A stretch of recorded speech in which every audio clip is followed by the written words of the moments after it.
Hello and welcome to the Pianote podcast. I'm so excited because we have a super special guest. We're going to be chatting with Summer Swee-Singh, who is an absolutely incredible pianist and arranger and composer, and you are going to absolutely love her. So we've got Summer here. Hello, Summer. Hello, Lisa. Hi, everyone. Hi. It's so nice to meet you. I have had a very lovely time exploring your music. It is so refreshing. We're going to be linking up some of your Spotify links and all of that below this so that our listeners can have the pleasure of experiencing it as well. But before we dive into all of the amazing things you've done and people you've played with and for and all of the arrangements, I just want to to start off by saying when I watch you play, your hands look so relaxed. Like you might be one of the calmest, so what I'm hearing with my ears is like this wild ear adventure, and I'm expecting there to be so much happening at the hands level, but when I watch you play, you just seem like your hands are just like gracefully dancing on the keys. Can you explain how you do this? Oh my goodness. I'm not used to all the compliments, so thank you. But I mean, what can I say? It's just a lot of practice and watching two sit violin instead of practicing and more practice. So really the secret is practice and then more practice. Yeah, just a little. Just a little practice. Yeah. Okay, so tell me about your journey to where you are. You've been playing with some pretty big names. You opened for BB. Did I say it right? Is it BB Rexa? Oh, I played with BB Rexa. Yeah, you played with her. You've played with Chon. You've played with, hold on, there's another one that I was exploring because I am still getting familiar with some of these bands and genres. Circa Survive. Mm-hmm. And one of the guests that we had here at Drumeo is one of your bandmates, Jessica. Yes, I love Jessica. She's one of my favorite people in the world. I could go on and on about her. She's incredible. And she's actually told me about how much she loves working with Drumeo. So that's good to know. Okay, so you've played with all of these artists, but you got your start somewhere. So I'm just curious, how old were you when you started piano? And was this like a dream for you, or did you just kind of come upon it? So I started playing piano when I was 7, and I was kind of thrust into it because I was very shy. And long story short, my parents had a parent-teacher meeting where they told my parents that, oh, Summer's very shy. You should, get her to speak up more in class and talk with more kids during recess. So maybe you should sign her up for a group activity. And my mom found an advertisement for Yamaha Music School's group keyboard lessons. So that's how it started. And it was definitely not the plan to do music, though. I kind of fell into it. I ended up getting a legal studies degree from college and then planning on doing law school. So I was not at all trying to have a music career by any means. I randomly started a YouTube channel, which was purely for fun. I was not expecting anything to come of it. And I had done a few arrangements way back about a decade ago now that Skrillex ended up reposting, where I did Skrillex medleys for piano and strings. And they were my earliest arrangements, which are very basic compared to now. But I still look upon them fondly. But yeah, so that's kind of how it all started. I had a few artists repost me that kind of gave me some confidence that I wasn't, bad at what I was doing. Yeah, I understand that. And just having a little bit of validation that I never got from anybody else. And I thought, hey, if I could do this, it would only really be right around now because, unfortunately, LA and Hollywood cares about age and appearance, and you're probably not going to look as good in 10 years. So you might as well start now. And if it doesn't work out, law school is always there. So that's kind of still the plan, honestly. I think that's always going to end up being the backup plan. So okay. I love how law school is the backup plan. Yeah, it was the initial plan and then kind of took a backseat once I decided. So you're 7, you're shy, you get put in group keyboard classes. Do you remember feeling shy? Yes. I still have actually pretty bad social anxiety in a group setting. Okay. So I have to take some CBD and go into a setting, beforehand, mentally prepare. I fully understand that. and takes me a while to decompress after too. So I'd say I'm much better, one-on-one, and just like having experience working so much now and having to be forced to meet people, whether or not I'm, have the mental capacity to do so. I've gotten a little bit better with it over the years. Yeah, and now I think a lot of people don't even know I'm an introvert at this point. So I'm also an introvert, and people like, no, you're not. I'm like, no, yes, I am. No, you're not. Yes, I am. But you learn to like present yourself in the public eye, and I think music is a really good practice for that, because I feel like, you're sharing a piece of your soul when you go and you perform, or you take an exam, or you share a piece of something you've created, and you really have to like step into almost like a persona. You have to step into that. And in some ways, I know for me, that really helped me share along the way, being able to have absolutely that safety of the music. Mm-hmm. So was it classical training? Were your parents strict? Did you ever want to quit? Oh boy, yes. So it was classical, and I remember, I don't know how old I was. It must have been still 7 or 8 because it was pretty early on. I remember being sent home with a whiteboard with a staff on it, and they gave us like a bunch of little black circular magnets to represent notes, and they wanted us to, I don't know, draw out whatever notes. I don't remember the assignment that clearly, but I remember sitting there on my piano bench just crying because I couldn't remember what to do, and just thinking, I am bad at this. I hate this. I do not want to do piano at all. And my parents forced me for a while, which now, of course, I am extremely grateful for. At the time, probably not so much. That being said, it was not always an easy ride for me. I really ended up taking to ear training the more we did it, like over a few years. And that for me is really what made me start to love music, is when I realized I could start playing songs that I liked on piano, not just, oh, Bach, inventions and sinfonias, oh gosh, like that was already just a disaster for so many reasons. So yeah, I definitely, once I diverged from solely classical music is when I really started to enjoy music. It became a passion for you. Absolutely. So do you feel that classical music influenced or helped you with what you play now? Because some of the music you're playing, like it's complex polyrhythms, and am I using the phrase right? Like math rock. Yes. I feel like math rock and Bach would have gotten along. I agree. I totally agree. There's a lot of like polyphony in a lot of math rock. Actually, I feel like I should shout out some of the bands that I know and love, because they're both somewhat within this like math rock / prog genre, and both Chon and Polyphia and Covet. So thanks to you, that like those 3 bands in particular, there's a lot of polyphony going on like between the different lines, and there's also crazy time signature changes and key signature changes and amazing things going on. But it's stuff that if I did not have a classical background, I think would have been a lot tougher. Mm-hmm. But I also didn't go to music school, so I don't have like that knowledge bank. But I do know that if I had none of my classical training, it would be much tougher to understand what was going on with them. So this brings me to my next question, because when I'm listening to you and watching you, and a very similar experience with Yvette, and it's like a brain massage. Because there's like this happening here, and then there's this happening here, and then the time signature changes, but you're like, it's like a shift that's just happened so smoothly and you didn't even realize it. And then so it's this beautiful brain massage. So when you're in that, I'm so curious what your experience is. Are you counting? Are you being specific, or are you just like in a flow state where it's just kind of happening? I mean, when I'm learning and I'm practicing, slowed down, there is a bit of counting that does go on, especially if I'm playing someone else's music, not my own. But when you're performing, when you've gotten to that point, hopefully, in your experience, it really is just a flow state, because I realized if you focus on counting, you're going to mess up 100%, especially with the more complex time signatures.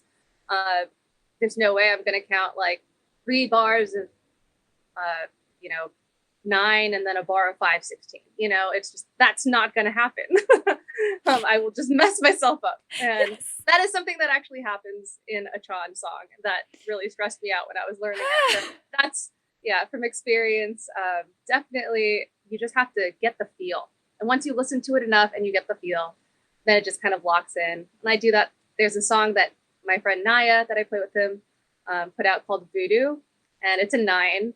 And I just had to listen to that song maybe 30 times on repeat Wow. before I actually got the flow. Really integrated it. But yeah, I think actually counting at that point does mess you up. It messes me up at least. So Okay, that makes me feel a little better. yeah, it's a strange thing that once you finally hear it and it locks in your brain, then it just makes much more sense and translates to your fingers. But So it's this combination of slowing it down, doing the work, but also trusting your ear and trusting your sense of feel. absolutely, I think if there's like one takeaway from my entire career and just life up to this point, is just trust your ear. I love that. That's amazing. Yes. So what attracted you to the specific genre that you are immersed in now? Was it just like, this is the music I love, or was it what did that?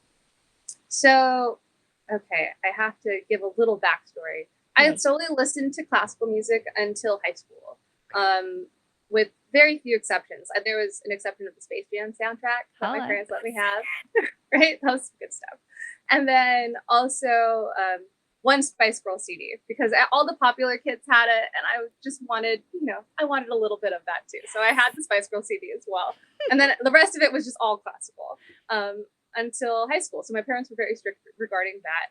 But then once I reached high school, they're like, whatever your friends are listening to, as long as it's not too crazy, like we'll allow it. And so high school was just like an exploratory phase for me in regards to just discovering new music, because I didn't know pretty much any music that everyone else knew. And so I remember the first CD that I ever received was from my friend Thomas. He burned me a copy of Hybrid Theory by Linkin Park. So that was like my introduction to rock, was Linkin Park. That's so good. It was so good. It completely changed my mind about what music could mean to me, and it still holds a very special place in my heart. But that kind of was like the gateway album to a bunch of different rock albums. And then some hip hop and electronic, and it obviously branched off from there. But that was really the starting point. And that being said, I fell in love with this band called Thrice, and I've been in love with them pretty much since the end of my freshman year, which is when I really discovered them in high school. So I was 14, 15, something like that. That's a commitment. That's a love commitment. And so something about Thrice that I love is that their sound has absolutely evolved so much over the years. And that's something that I'd say is pretty consistent. And from album to album, you've seen how they've evolved and what new little tricks that they've picked up and how they've integrated new elements into their sound. And it's just one of the things I love about them the most. But something that I realized about Thrice pretty early on is that they love playing with odd time signatures. Like they have a song called The Melting Point of Wax. It was off the first album that I had heard, which is called The Artist in the Ambulance, which I think is their third album overall. And let's see. It's in 5, right? Or at least part of it's in 5. I have to think about it in my head. I still don't remember off the top of my head. But so that's in 5, and then that's actually the story of Daedalus and Icarus, but told from the son's perspective. And then they have another song called Daedalus, which is told from the father's perspective. And that song has like parts that are in 6 and parts that are in 7. And I was just like, this is so cool. And who on earth makes songs in 6 and 7 sound normal and groove? Like that is so unusual, right? I'd never heard anything like that. And so I started delving more into like Thrice and Circa Survive's catalog. I didn't listen to Circa quite as much as I listened to Thrice, because that was like my favorite band back then.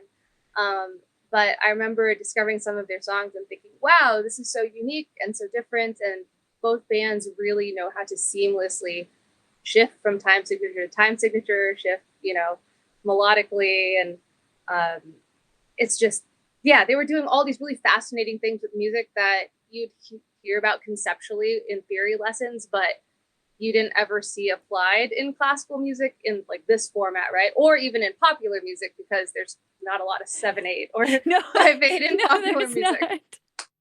So it was really that kind of introduced me to that. But there are vocals in both of those bands, in Thrice and Circa. So I, initially was just drawn to them because of that. like aspect of their music. And it wasn't until 2017, I think, that I first even heard of math rock. I didn't even know math rock was a genre. When people told me about it, I was just like, I'm new. Right? Yeah, I had no clue. And the only reason I found out is because Bryce and Circa were going on a co-headlining tour in the fall of 2017. Of course, I had bought tickets already. And this kind of explains a little of how I ended up getting into this. I was covering a bunch of Bryce songs and Circa songs for fun on the internet because this is what I like to do. And so I wrote a 4-song medley of 2 Thrice songs and 2 Circa songs because I saw they were touring together, put it out for piano and strings. And for whatever reason, both like Anthony and Colin from Circa saw it and reposted it. And Colin actually reached out to me afterwards, and then we were chatting via email for a little bit. And about, I want to say, a week and a half before tour, I got an email from Colin being like, hey, would you be interested in potentially writing a piano and keys arrangement to accompany us for the song Flesh and Bone live at the Shrine in LA? What? And I just remember thinking, like, this is not real. Like, this is what I wanted to happen, you know, in my wildest dreams, but like, they're not going to randomly ask me to do something like that. I remember reading the email and like screaming, and my husband thought I was like dying or something. But yeah, absolutely ecstatic. And basically that tour, it ended up first starting out as just one date, me playing at the Shrine with them. And then Anthony afterwards, he's like, hey, I'm going to talk to the guys over the next couple days. And we're going to be playing like through Texas and Georgia, and we're making our way to the East Coast. But I would love you, because I heard that you have a bunch of girls, like string players on the East Coast that you play with. Maybe you could contract them to play a bunch of East Coast dates with us, and we'll fly you out there and we'll figure it out. And so that ended up happening. And it was like all on the fly while tour was happening, which is crazy because usually this stuff is obviously like planned way ahead of tour, right? Yep. So it was a lot of like, go, go, go, go, go. But that being said, on this tour, to bring it back to the question finally, I ended up getting to discover Chon for the first time. I'd never heard of Chon. I just remember thinking, oh, I should listen to the openers, obviously, because I love both Bryce and Circa. Let's see who they brought along. So they had 2 bands. There was Balance and Composure, who I also hadn't heard of, with Chad vocals, and they're great too. And then Chon, this band that to me was seemingly entirely out of place in this lineup, but was incredibly virtuosic at what they did. It was just like watching, I don't know, just like the greatest guitarists that I'd ever seen perform on stage and playing a million notes a minute. Yep. And I just thought, what is happening? Like, what is this? Like, the only instrumental guitar music I'd ever heard until that point was Rat-a-tat. And so I was like, this is Rat-a-tat, but like on speed, you know, or steroids or something, it's amazing. In a great way, you know, just phenomenal, but nothing I'd ever heard before. And like the weird changing time signatures and the cool jazz influences, like it was, again, nothing I'd ever heard. But that's how I first discovered math rock, because Chon was an opener on that tour. And I got to meet them. And, you know, I ended up befriending Mario and all of those guys. And that led me to going to see Chon the next year, play with another band called Polyphia. And there it all comes together. It all came together, like, you know, one piece at a time. Met Chon, then met Polyphia through Chon. Unfortunately, because I mistook Polyphia for Chon, because I didn't know more than one band could do this. Okay, I did not know that there were so many virtuosic guitarists out there playing really technical stuff. Yep. That was, you know, also really enjoyable to listen to at the same time. And yeah, I totally mistook the guys in Polyphia for the guys in Chon. I couldn't see. I ended up, like, I was very far away. My eyesight sucks. And I just thought, wow, they're playing a lot in 4/4. Because they're less like mathy in that sense, but they're still very much prog. And I just thought, wow, they're a little bit less jazzy, but I love it. It's still very hard hitting and just like, it's phenomenal music. So that's how I found out about Chon and Polyphia. And then through them, I met Yvette and Covet. And now you're in it. Now I'm in it somehow. So you literally went from, hey, this is, your daughter's shy, take some piano lesson, take a group lesson, to, okay, and then you didn't hear anything but classical music. And then you're in high school and you discover rock music. And then you just put yourself out there because you loved your favorite bands. And now you're touring with, or have performed with, your favorite. Like, it's such a neat story, because if you hadn't taken that initiative to just, what I love about it is you weren't doing that necessarily for any other reason other than you loved the music and you were creating it. You were coming at this from the perspective of a musician and a creator, and then you were vulnerable enough and brave enough to share it. And as a result, the trajectory of your life completely shifted. Oh, absolutely. You did a really great job of summarizing, because that's one of my weaknesses. I will just ramble on forever. So thank you for making that digestible. It's an amazing story. And I think, one of the biggest conversations that I have with other piano players, students, and, people who are performing regularly and creating music is like that imposter syndrome, that fear to like, am I good enough to share? I'm too early in my journey, or is it too late? Or, all of those things, they hold us back. But I don't know. For me, it's always about bringing that focus back to, why do you do it? You love it. And then that's the only reason you really need. Oh, absolutely. I know I struggle with imposter syndrome all the time too. I mean, there's so many great, and there are incredible pianists around us right now, like from, obviously, like, because of like the math rock scene, a lot of people talk about Tigran Hamasyan. I found out about him through all of these math rock people, like Hiromi, obviously incredible, and like Domi, all of these people that I just think, if I practiced every day for 20 hours and only slept 4 hours, then continue to practice every day again for 20 hours, I would never be as good as they are. And at first that was a really depressing thought. Yep. And then I realized, that's not why I'm doing music at all. I realized that the reason I'm doing it is because I love it. And something that is so great about music, and I think art in general, is that you're not here to be the best, right? You're here to contribute what your brain specifically uniquely has given you. And you want to just kind of like thrust out into the world, and hopefully, other people also enjoy it. And it's just like very, like I said, yeah, uniquely you, and no one else can be you, right? So the world needs you. Yeah, it's a very poetic and beautiful in that respect. So. I love that. Okay, so total shift gears. How many hours a day? I mean, I know the shifts and changes with time, but like, what would be an average amount of time that you'd practice?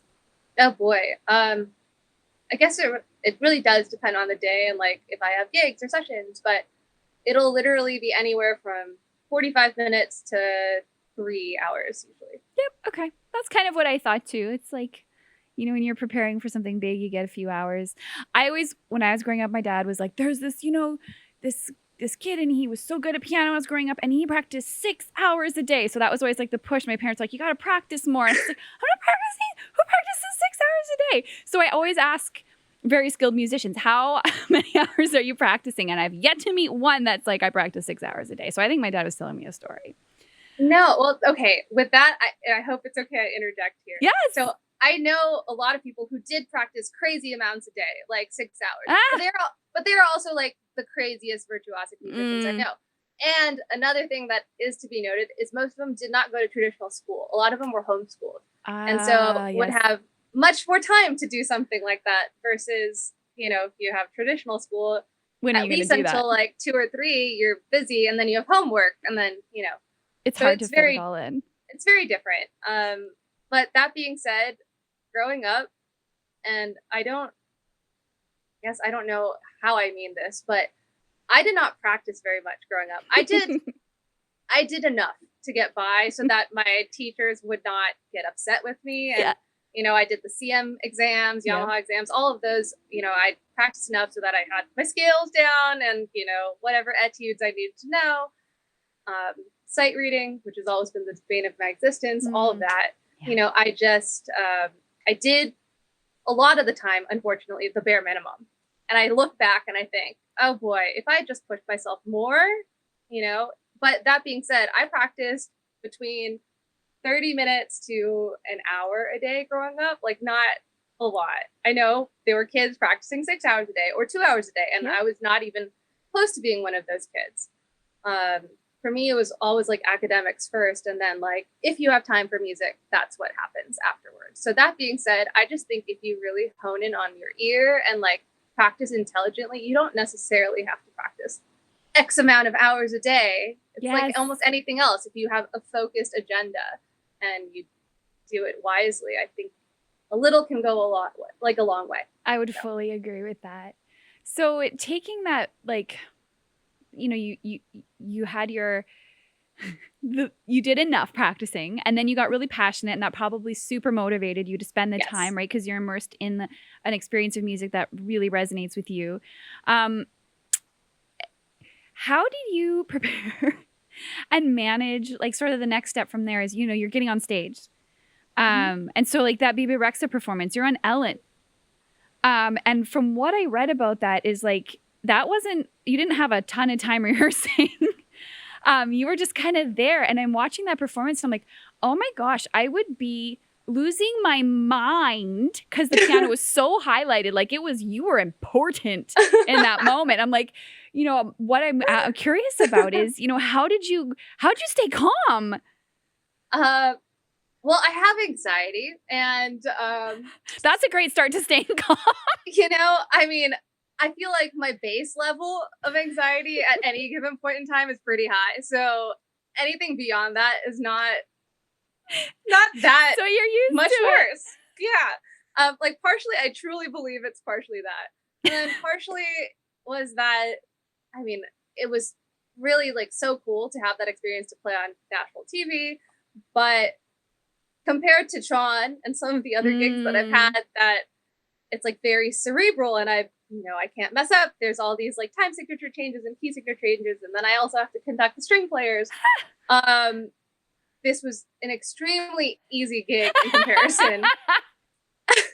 It was arpeggiating 4 chords, you know. Thank heaven for pop music. It's beautiful. Yeah, it's beautiful, and it serves its purpose very well, you know. So it's like not knocking on pop music at all. It's just that, you know, sometimes it really is great that pop music is mostly 4 chords. Oh my gosh. And so there's not a lot I had to think about. You were okay. You were settled. I was okay. I was like, all right, I know this. That's why the one rehearsal, I was like, oh, we're fine.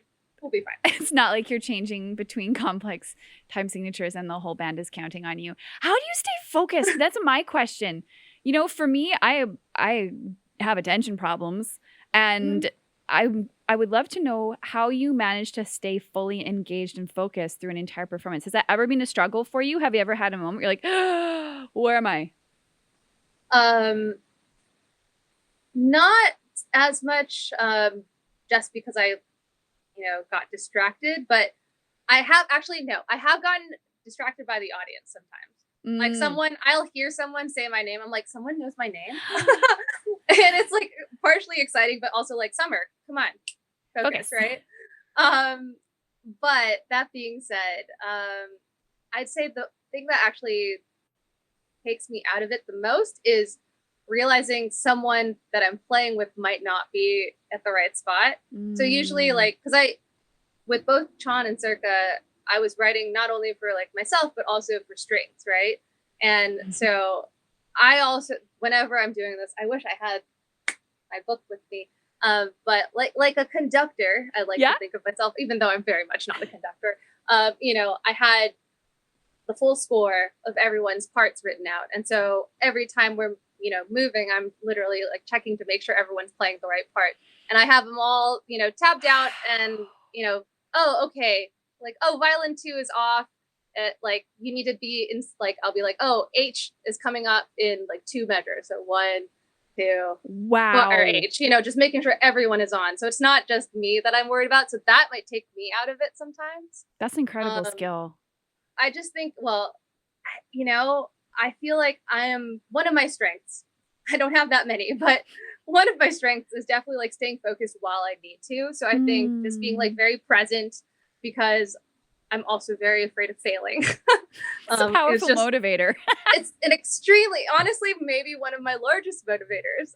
Just like, don't mess this up for everyone, Summer. Like, just trying to be on top of it, and, trying to figure out where everyone is so that it all, I just want us to present like the best show possible. Not just like to represent us, but like I want the band to enjoy working with us and to want to hire us again. And I want the audience to experience something special because, these tours where I am writing for piano and strings, they've never seen their bands play with piano and strings before. So I know it's a very unique new experience, and I want to try and make it like, the best one possible. As amazing as it can be. Well, that's one of the things I'm so thankful that you're doing is translating some of this music to piano and keys. So when I was listening to some of the things that you've done, I was like, it's just stunning. It's beautiful. You can just settle into it. And then from there, I'm like, I wonder what the original version of this song sounds like. So then I go and I listen. I was like, whoa, totally out of my wheelhouse. My experience of that music is then completely influenced by what you've done with it. So I'm able to follow it melodically in a way that I wouldn't have. I might have just gotten kind of stressed out and been like, that's so many sounds.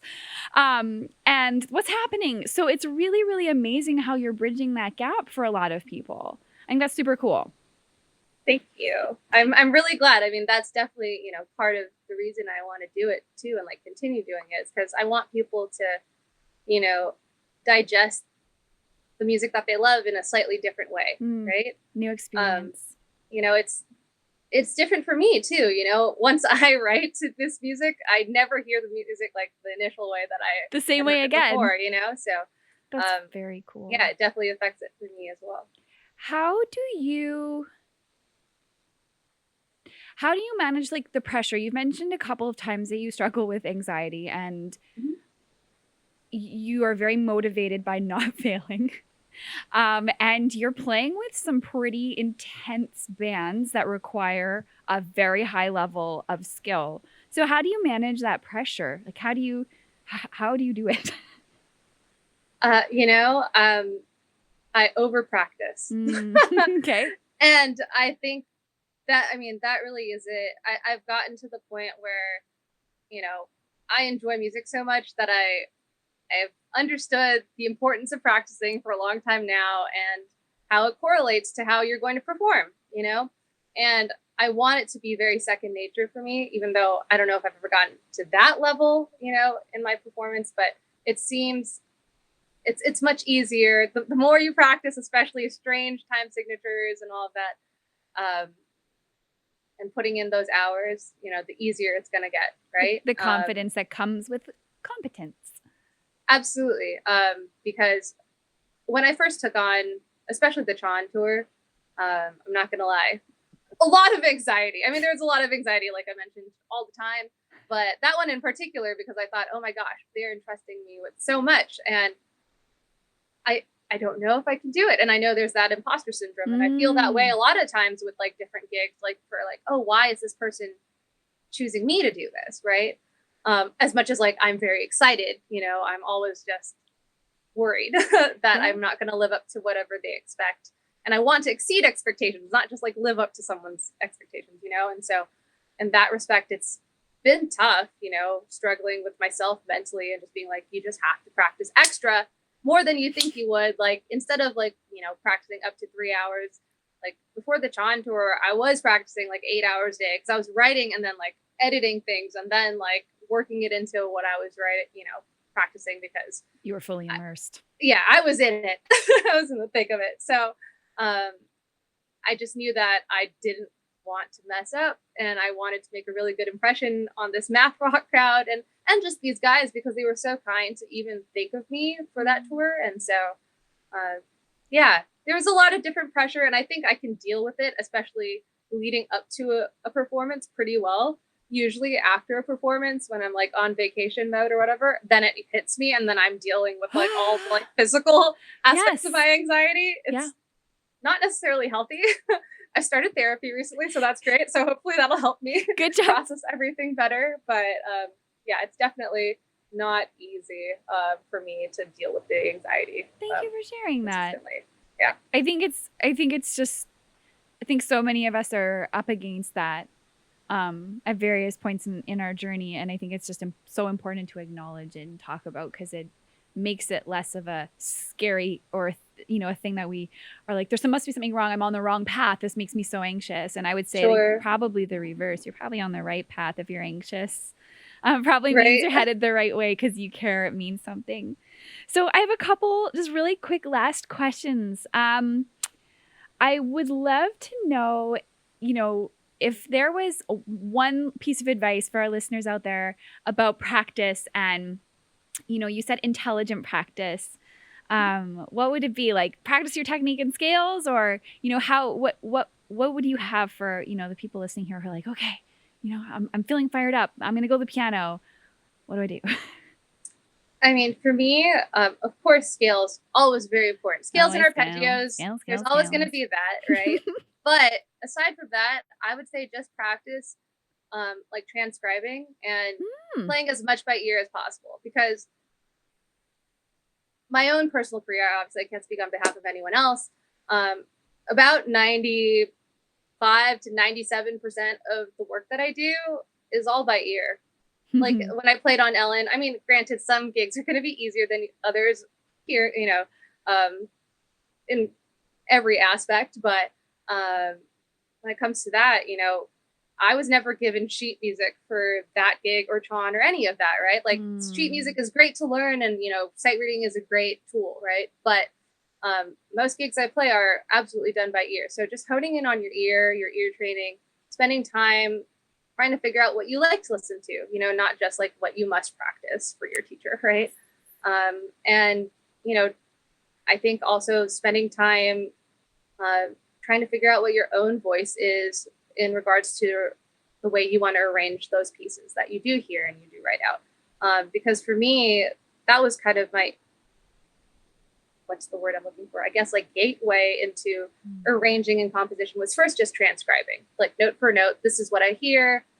This is what I'm going to try and play and emulate. But then transitioning to, oh, well, this is the melody that they've given.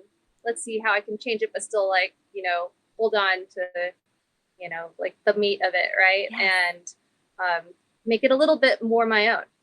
And that taking that stepping stone to being like, I'm going to create something entirely new, maybe same chord progression or something, right? But like completely different melody and counterpart, and so harmonies, etc. And that's kind of how I took that step. It was just like step by step, being able to like create on my own, because I was never confident enough to create on my own. So I think starting with, having good technique, having good scales, arpeggios, and then really listening to your ear, and then maybe allowing yourself to be creative. I would say those are the three main things I would tell. I love that so much. Everything you just said is at the core, at the essence of what I've been so passionate about building inside Pianote and helping people to get connected to their ears and create their own music and enjoy the experience. So that just fires me up. Thank you so much for those words. Yay. Absolutely. Thank you, Lisa. It was delightful to have a conversation with you, to get to know your music. I hope in the future we can get you out to the Pianote studios and maybe even teaching us some things. So that'll be a conversation for the future, but we would love to have you. Thank you. And thanks for hanging out with us, guys. We'll see you around.